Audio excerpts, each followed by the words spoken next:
Okay, we're holding it up Zion. Let's get going.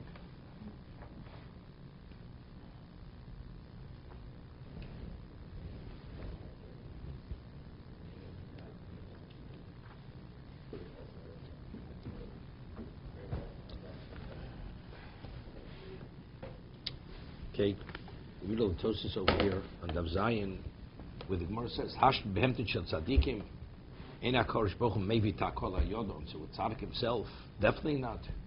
So Tosas pointed out, this is only speaking about eating something that's forbidden, but doing something which is forbidden. We see, you cited the Gemara Shabbos, Rabbi Shmuel, are you permitted to read by candlelight or not? Rabbi Shmuel said yes. He says, "Ani ekra v'lo atem." Right? And Chacham said, no, you're not permitted to read by candlelight. Shemi yateh. And Rabbi Shmuel, he did, and he failed. He was mati. He was in violation. This is the Oraisa. This is Chilul Shabbos. He wrote this where he inscribed. It was to that degree. I mean, it's interesting. There's a discussion. I saw it. C. Pesach Frank brings it. The Beis HaLevi, who was the Rav in Brisk. So during Sfira, the rabbi of the community counts Sfira. For some reason, the Beis HaLevi, that year he forgot. For one reason, he forgot to count Sfira one night. So how does it look? Comes to count Sfira, the rabbi can't count Sfira. It's a disgrace.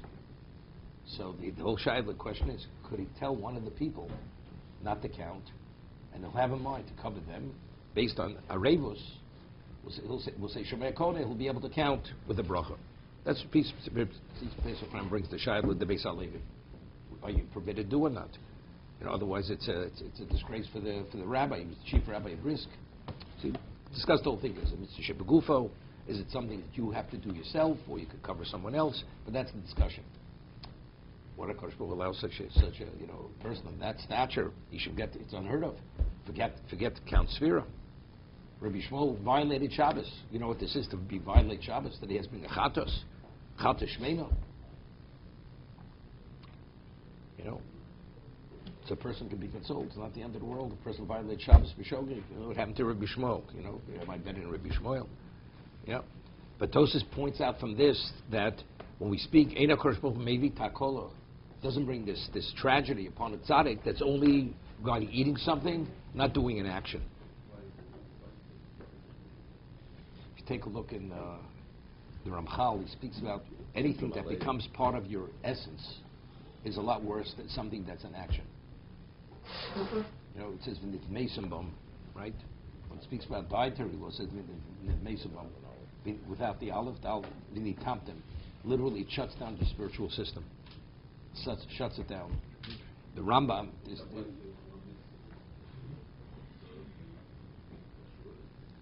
There's a famous tshuva. There's a tshuva from the Chasam Sofer, interesting tshuva, that there was this child, a minor. There's a Torah violation.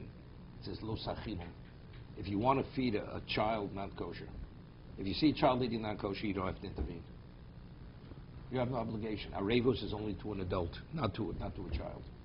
We hold cotton ochel nevelis, ein bezin tzuvin lafrisho. If you see a child eating nevel, not kosher meat, he's buying a hot dog at a hot dog stand, you have no obligation to intervene to tell him that it's not kosher.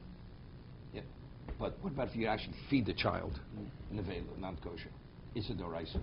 Because there's lo sachimum, you're not permitted. Okay? So the question was, they asked Chasam Sofer, there was this child where he had some kind of disease that unless he was fed a diet of non-kosher, he was developing retardation, and ultimately he became totally retarded. So he had to be put into a certain type of asylum where they would feed him a diet of non-kosher food. So the question was, the parents putting him in that asylum, is that the equivalent of feeding him non-kosher? Like as if they would be feeding him non-kosher. It's not pikuach nefesh, right?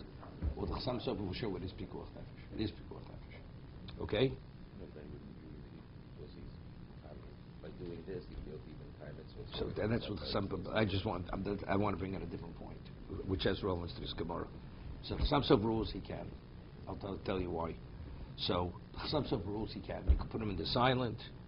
Why? Because the Gemara says in Yuma that what is the basis why you permit to violate Shabbos when it's a question of pikuach nefesh? Because it says v'chaybe. But then it says there's another reason. Mutav sheyichal Shabbos achas v'kayim Shabbos harbe. It's better violate one Shabbos, so you should be able to keep many other Shabbos. So he dies, you can't keep any other Shabbos. So over here, if you feed him non-kosher, so what's going to be the future? He'll be a functioning Jew, be able to do mitzvahs, he'll be able to keep Shabbos, everything else. Therefore, the Chassam Sof says it's no worse than pikuach nefesh. Therefore, there's not an issue of lo sachim.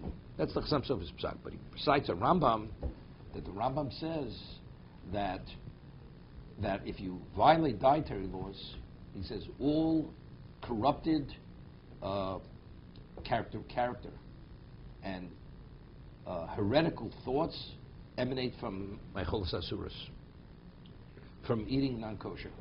It doesn't. It shuts down one's spiritual system. It creates a blockage. V'nitamtimbo. When it mesam, it literally desensitizes the person to spirituality. So Chassam Sof says, although it's permitted, but he says, mutav sheyomus shota tzaddik, and not a Russia. Better he should die retarded, doing things wrong as a shota, which is no violation, than a person that he's a Russia. Because otherwise, this ultimately will feed into the question. It'll dull his ability to be sensitive. Therefore, it's better not to do it. If you choose to, halachically you could. But he says his vice is better not to. The question there, it's not lo sachilo, but you're not doing it, so that's the question. No. That was no. He said it would be lo sachil. Putting him in there, that's lo sachilum. If you would not be permitted, that's lo sachilum. But his reasoning saying it's also permitted because of this reason also because you're not doing the actual eating it. He's there, so you eat, but you're not feeding. But you're not feeding. So that was the question. No, putting him in that asylum, is that the equivalent of feeding him? That was that. Moshe has a tshuva.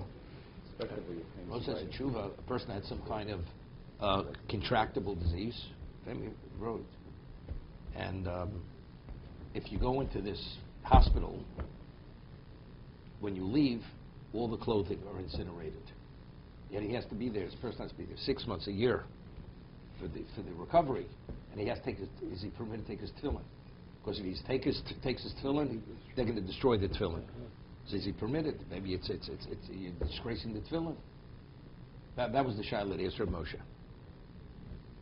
I'll tell you the truth. I saw it many years ago. I don't recall. I think he said you're permitted. You're permitted because you're not destroying the tefillin, even though it's inevitable it's going to be destroyed. But I think he says that you're permitted to take the tefillin there. Don't quote me, and I have to see it inside. But that was the shaila.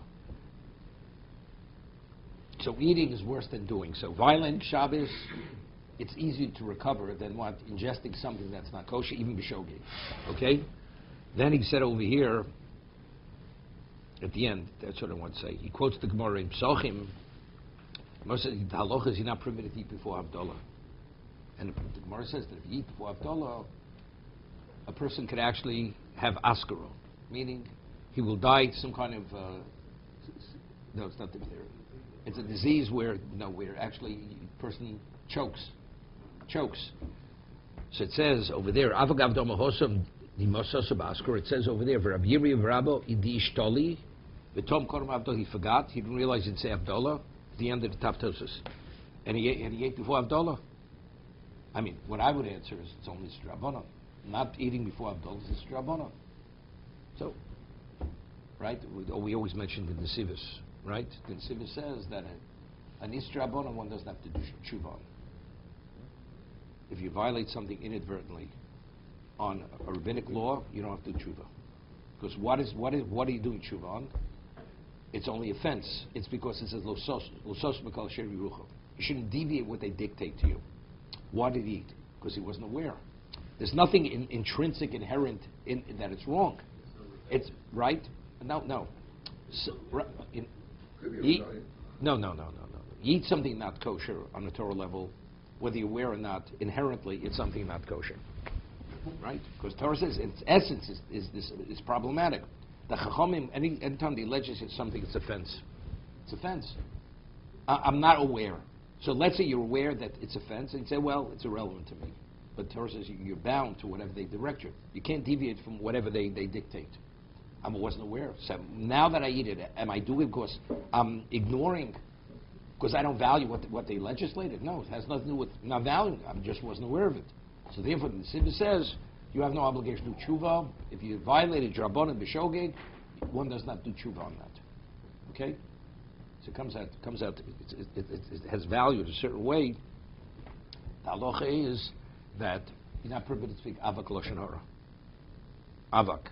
I mean, you have to study lashon to what avak is, but it's only osam drabanan avak lashon hara. It means the dust. It's the dust of lashon hara. I mean, it has. Of course, it could bring you to it.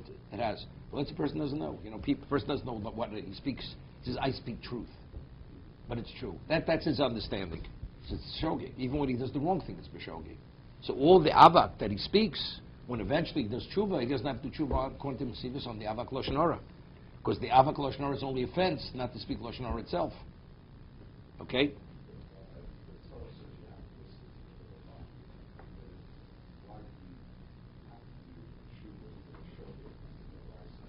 No, because that's not the Rabbanon. That's the Rabbanon. If you ingest something that's poisonous, are you going to get sick? That's a fact. Because inherently, the body can't process it. When the Rabbanon create a fence, you have to eat 6 hours after eating meat. Why? Because they're concerned, because you may cook milk and meat. There's nothing wrong. But in what context? Don't deviate from what they dictate. It has to be considered deviation. You chose, you're not listening. The reason why I'm doing it is because I'm not listening. I am listening. I'm just not aware what they said. What I'm having trouble understanding is you do a total violation. Why? Because in its inherent, in its innateness, it's something which is contrary to your spirituality. And not listening to the Rabbanan by accident is contrary to the spirituality. No, it's not. Because the prohibition is not to listen. You have to. What is the prohibition? What is the Issa D'Oraisa? If you don't listen, did I do it because I wasn't listening? I just wasn't aware. It's not because I wasn't listening. So the Torah violation is not actually you must listen, you must not deviate. From what they tell you. What they tell you. I didn't, because I was unaware. That's the famous Nesivis. Everyone holds categories. No, nobody says differently. That was his innovation. No, but I'm saying so you can say that by Havdalah. And the halachas is, even if you say Baruch Hamavdo Ben Kodesh L'Chol, you're not permitted to eat until you say Havdalah Alokos. Right? Even though you said Atochon Antonu. You said Atochon An Shmon Esrei. You get home, the only thing you're permitted to drink is water. I'm not talking about whatever it is. Well, that's where he's in the ones. Person doesn't have wine, can't. He doesn't have to fast through Tuesday. I'm not talking about that. Here, he could have made, he forgot, and he ate. So what did he violate the Rabbanon? But yet Tosas doesn't say that. Tosas says, he says, Avagav domer hosam de misosa ba'askaro, uberashona bosim tafshila de bavloi bitsoma rabo de marovo. Now this question is a much more serious question. It says, they ate on Yom Kippur. They ate on Yom Kippur. Right? Bitsoma rabo de marovo, ein dovim guna kolkach. Achilo shalatera b'shas yisur. This is a really chiddush. You hear this? You eat on Yom Kippur, even though it's a Torah violation, because since it's the time that caused, there's nothing inherent in the food. As a result of that, it's not the same as eating something which is not permitted. So according to Tosas, it's not something which is inherent, because it affects your essence. So again, it could be the same thing. Something that shuts down your spirituality, that's why it's Muguneh. Something which is it's time caused, because it happens to be Yom Kippur, so the food is permitted. It's only because the time of the week or the time of the year, that's not the same. So let's talk. What about chametz with Pesach? Person eats chametz on Pesach. If it wouldn't be Pesach, it wouldn't be chametz. Would that be similar to what? To eating in Yom Kippur? Right? No. More Chametz is much. You're not permitted to possess chametz. Chametz, it's inherent in what it is. There's not on Yom Kippur. Is there anything wrong with this food? There's nothing wrong with the food. Just not permitted to eat the food. Chametz is more than you're not permitted to eat chametz. That it's true, you're not, but you're not even permitted to possess it. Is that chametz at the same status as treif? It's worse than treif. The energies. Yes, the yes, desires, yeah. even That's. though it's not. Instead, I'm saying, what's the difference? Yom Kippur, you're not permitted to eat. Yes, is there something wrong with food? No, nothing. If I say something, you're not permitted to eat chametz. Is there something wrong with chametz? You're not even permitted to possess it. So it's evidently there's something inherent in its makeup that actually is lethal. It's not the chametz before Pesach, so Pesach actually transforms it. Into something which becomes lethal. Good. You're right. I'll give you an example. Person is a serious diabetic. Right? A healthy person, the food is okay. For this person, the makeup of that could actually cause him to die. So this time of the year, this makeup, which is leaven, which is chametz, can actually destroy you. That's how serious it is. Yom Kippur, it has nothing to do with the food. You have to be in a state of affliction. You didn't afflict yourself, but there's nothing wrong with the food. There's nothing inherent. But he uses the term, it's meguneh. It's something which is totally inappropriate. Ingesting something that's not permitted, so it has to be something relating to the object. It's not something which you're not permitted to do.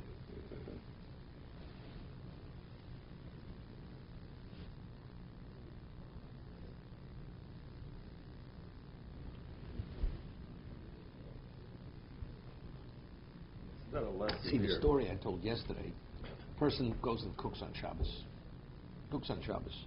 So the Gemara says in Bava Kama and Ksubis, it says,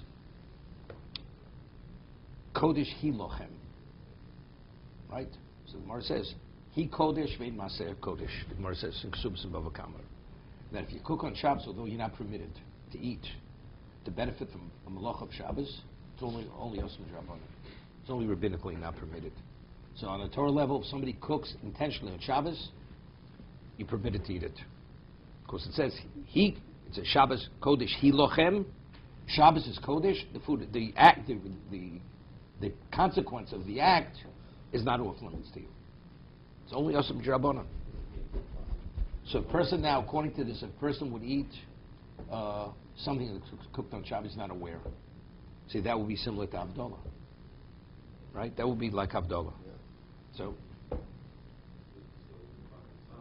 that's what I'm saying. So that you have to be he had Shmira.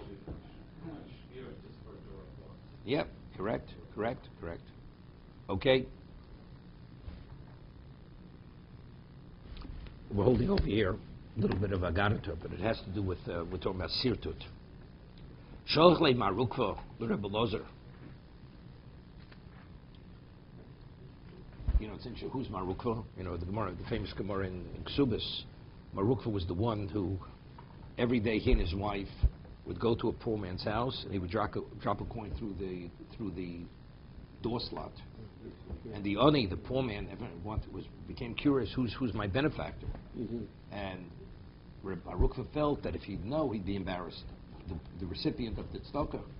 So one day he puts it through, and immediately the person opens the door, because he wants to see who's putting the coin through the slot.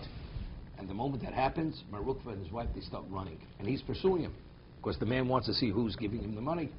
And the only place to go is straight into a fired oven. They both jump into the oven. So the question is, it's pikuach nefesh. They're going to die. So Mara says, because we learn from Tamar,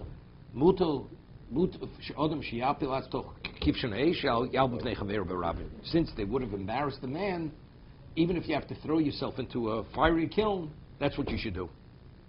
And Marukva and his wife, they went in. They went into this fired oven.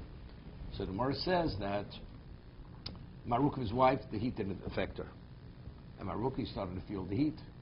So his wife said to him, put your feet on me, and you'll be protected. So his wife was a great tzaddik, and he was a tzaddik. They were protected. So the Gemara says that when a woman gets stuck to the poor man, it's kreva hanersayu. When a woman gives, it's not money, she gives the bread. So therefore, the benefit for the poor man is immediate. When a man gives charity, he gives the coin, so he has to go purchase the ingredients, make it. So the benefit is not immediate. So therefore, the tzedakah the woman gives, it has a greater value because it's for immediate consumption. No. He put the coin through the door. A woman normally, poor man comes, she's baking something. She's cooking. She has that status because she's a woman. She has that. Not because she's a woman, because it's just the reality of her interaction. When she gives part of the food that she has, she gives to the poor man. So the hanoah, the benefit is kreva. It's immediate. It's closer. But when the man gives it, he gives a coin. So because there's a delay till and there's a certain degree of effort that the poor man has to do, therefore the quality of the benefit of the tzedakah is to a lesser degree. It's a lesser degree of chesed. But this is Marukva over here. And the Gemara says Marukva, before he passed away, so he was a tremendous Baal tzedakah, Marukva. Before he passed away, he said, it's a long journey, but I'm not sure if I have enough provisions for this journey. So it says he went and he gave half of all that he owned, he gave away to tzedakah. So make sure that the provisions are sufficient. He says it's a long journey, but I'm not sure if I have sufficient provisions. Now, I'll give you an example. A person goes, he plans with his wife, they're taking the kids to South Africa to do one on a safari. $75,000. They say when you come, you got to be inoculated, you got to take your medications because you can be exposed to all kinds of who knows what there. And and you have to work out for a few weeks because you can be going in an open Land Rover and you can be in mud maybe up to the side door. You saw you saw many videos of what it is, so you know exactly how to prepare. Okay. Then it comes to give tzedakah. No, I'm not sure if I could afford it. You understand? Marukva says it's a long journey. I'm not sure if I have enough provisions. Okay, it's a whole different. So this is Marukva. So Marukva wasn't an ordinary person. Marukva, Sholach le Marukva the Rebbe Lozer. Marukva sent a question to Rebbe Lozer. Bnei Odom Omdim Olai. The people who are really giving him a hard time. People coming upon him. Ubiyodri leMosher Malchus. And because of Marukva's relation with the government, he says, something, I can inform on them, and all my problems be solved. Is the right thing to inform and just remove them, or not? Mau. So when he sent, that was the question. So Rebbe Lozer sent him back, Sirte to Kosovo. He went, scored the parchment, and he wrote a pasuk. Amarti Eshmrod Drochai Mechato Bilushoni Eshmor Lefi Machsom Bodroshel Inegdi. Okay? Pasuk in Tehillim. I will watch my way from sinning with my tongue. I will watch my mouth to be sealed when the Russia is opposite me. What is it? Alpi Sharosha Linegdi. David Melch says, Eshbo Lefi Machso. My mouth will be watched to be sealed. That means say nothing. But he first, because, as we said before, 3 words, 4 words, you have to score the parchment before you record those words on the parchment. Sholach leg, kometsarli tuve lomatzino. He says they've given me pain that it's intolerable. I can't deal with the pain. The ekem behuk, that I'm able to survive it. That's the degree of pain, aggravation I'm having. Sholach leg. So he sent him again. Dom Lashem v'scholelo. What does that mean? Dom means vayidom Aaron. It says by Aaron you remain silent. Dom, you should remain silent for Hashem. V'scholelo. Dom Hashem hu yapilam lo chalolim chalolim. That if you remain silent, God will cause them to topple. They'll become corpses. They will be removed from you. Hashkim vari valeim. L'beis hamedrash. You should come early and stay late in the Beis Medrash. They call them alein. They can then self-destruct. You just do that, remain silent, do what you have to do, they can self-destruct. Now, let's understand something over here. First, David says, Dom Lashem. Why are you remaining silent? It seems to be, there's a quality of the silence here. Right? Dom Lashem. It's interesting. This is Sifarno, very important Sifarno. It says, Vayidom Aaron. Moshe Rabbeinu says to Aaron, after his children were killed, it says, B'krovi HaKodesh. He explained to him, really, he said, I thought it would be me or you to bring about this Kiddush Hashem, but your children were taken to be the Kiddush Hashem. B'krovi HaKodesh. So it says, Vayidom Aaron. So The Sephora says the reason why it was Vayidom because that was the consolation. When he heard what Moshe had said, he had nothing to say any longer. Till then, it was like not understandable what happened. But after he says, B'krovi HaKodesh, Vayidom Aaron. So he says that was his nechama. That was the consolation. Dom Hashem. If you're remaining silent, it seems for Hashem, Hu Yapil M'chalom. If you remain silent, because it doesn't pay to fight. Right? What am I going to accomplish? It has to be Dom Hashem. This is Eino Milevado. The Rav Chaim V'Loshen, Eino Milevado. Person believes whatever happens because God wants it to happen to you. You remain and don't do anything but that. That belief itself will cause that no harm should come to you. If you really truly internalize that reality of your life. But seemingly, what do you have to Hashkim v'Hariv Aleim, the Beis HaMedrash, right? Go early and stay late in the Beis HaMedrash. I mean, how does that pasuk somehow allude to that? So Tosas cites two pshatim. It says that a person is supposed to daven shachris in dimdume chama. So it means as sun is rising in the morning, bishmon esrei, and as the sun is setting for mincha, towards mincha. That's why for Hasidim, they daven very late. It's almost like, even says kochav, because they hold that's the dume chama, when the sun is red, when the sky is red. That's the correct time. So since it uses the term dom Lashem, so Tosis brings one, meaning early doesn't mean to go to learn. It means to daven. It's the Beis HaKnesses. Take a look at Tosis. Dorish don't go dimdume chamo. I'll go dom bavakamo. Stop. Then he says something else. It's referring to the Beis HaKnesses. Go to shul early, like be from the first ones early and be from the last ones at night. It means to be mispaler. The other pshat means to go study. It means it's because it's Beis HaMedrash. Doesn't say Beis HaKnesses. Go early and stay late in Beis HaMedrash. Vein kolemi aleim. I mean, how does the pasuk allude to that?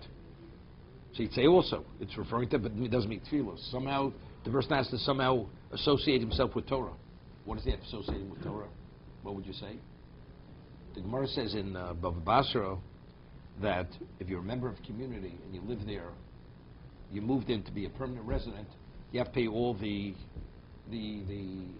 overhead, whatever it takes to maintain the community. You have to pay for a watchman, you have to dredge the river.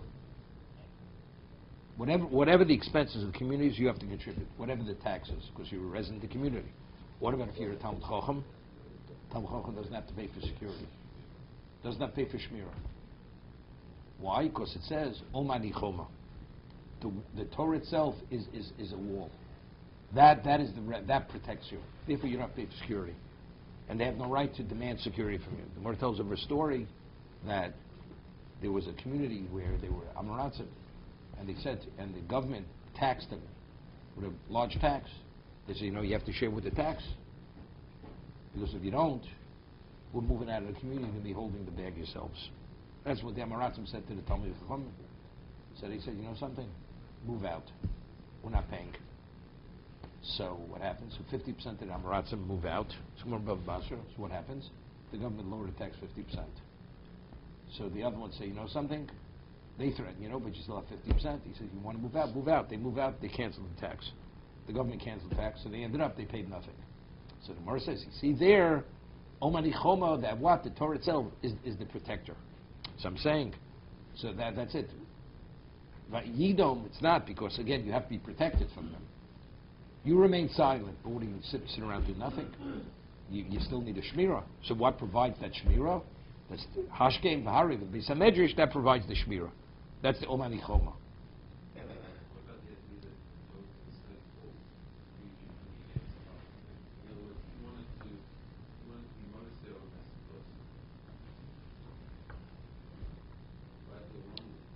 No, but it would have. He was being tortured by these people. He told them. See, he's citing a pasuk from Tehillim. Now, what's the approach? What's the right thing to do? Remain silent. Hashem will take care of them. We have another Gemara. Rabbi Meir was also being tormented, and he davened that they daven until his wife came along and said, "No, you should daven that they do tshuva." So what's the difference? First of all, what exactly were they tormenting him? The Gemara says when Rebbe Loza said this, no stole the Gniva b'kolar. Gniva was the one who was his Gniva. You know, Gniva was what? He was a Torah scholar, Gniva. I mean, but nevertheless, the Gemara tells of a story of Rabbi Shmuel in Yevomis. Gniva started with Rabbi Shmuel, and then it says he became a leper because he spoke disrespectfully to Rabbi Shmuel. So I'm not sure. I mean, Nasul Kulam, he was given over to the government. Kulam means they took him away in shackles, even to be killed. Even to be killed. See, Tosei asks a question. He quotes the Gemara. The Gemara says that a person who's Moshe Dino Lishmaim, quotes the Gemara, Moshe Dino Lishmaim hu nenesh tchila. The Gemara says in Rosh Hashanah that the reason why Sarah man who passed away before her time is because she said to Avram Avinu, Yishbar Hashem b'ni v'necha. She was Moshe Dino Lishamayim. Hear this? She said to Avram, because you see the way I'm being mistreated by Hagar, you remain silent, Hashem should judge you. So because she gave over the din to Hashem, therefore that's the reason why she passed away early. Right? First of all, what's wrong with you being Moshe Dino Hashem? What's wrong with it? You know, if you say Hashem's midas adin, that means if that is your standard, that means evidently that's your standard. You're able to meet that standard also. Okay, we'll see what kind of standard you can meet. Right? So that immediately causes a scrutiny of the record, and that's why the person dies, because nobody can survive midas adin. That's why most of the Ilushmaim, he's what? Who nenesh tchilu for that reason. So that's Tos's question. That's Tos's ask. Avgavdom bavakama most of the Ilushmaim who nenesh tchilu. If you could deal with it on the conventional level, go to court. That's one thing. But he had no choice, right? I mean, over here, what was it? No, he could have. See, he says it's better. So evidently, he told him it's the wrong thing to do. It wasn't just going to court. Here it was like informing on it. So he says you can't. So therefore, it's not that avenue is not available. So there was no din et ara. Inami. Hashkim Halim Beis HaMedrash Komar. It doesn't mean pray that they should be destroyed. See, the first, if you say it's going to go to Beis HaKnesses to pray, what are you going to pray for? Pray they should die, right? So then you have a question of Bava. But according to the second shot, Hashkim Beis HaMedrash means the study.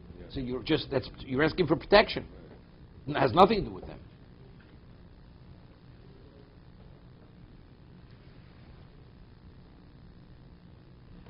See, you're asking a good question. The story with Vaeira, with the Bar Yunim, his wife told him, "What are you praying? You want to curse them? You should pray they should do tshuva, right?" Over there, the basis why they were giving him the issues is because they were really evil. So you do tshuva now. Here, it seems to be it had nothing to do with. It had to do with there was a difference of opinion, and this Geniva didn't let up. It's like you have the so-called machlokes of the Shem Shemayim. You have Korach and Moshe Rabbeinu, right? Korach was shlo l'shem Shemayim. If Hashem wouldn't have destroyed Korach, what would have been? We would have had a problem. Yeah, I mean, he contested the authenticity of Moshe's his position. Is his word the word of Hashem, or is it some other word? Okay, so Korach, the same thing. So what are you going to pray? They should do tshuva. No, you can reason with a person to a point. There's no. By the Bar Yunim, they're the people. They really. It wasn't a halachic question. We don't believe in this kind of stuff. Okay, so you pray to do tshuva, so you start believing in it. It wasn't so-called machlokes at Shem Shemayim, which it was not.